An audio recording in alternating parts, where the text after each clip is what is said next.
Ano ba yan? Diyos ko.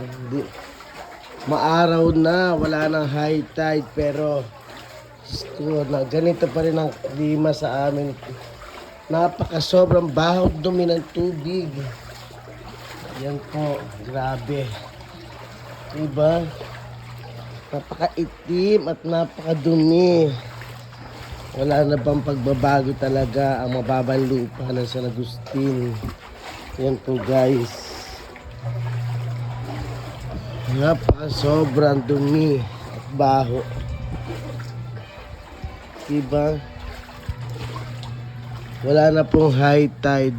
Maaraw na po pero andyan pa rin ang tubig. Hindi na po talaga nawawala. Grabe po talaga oh. Yan po.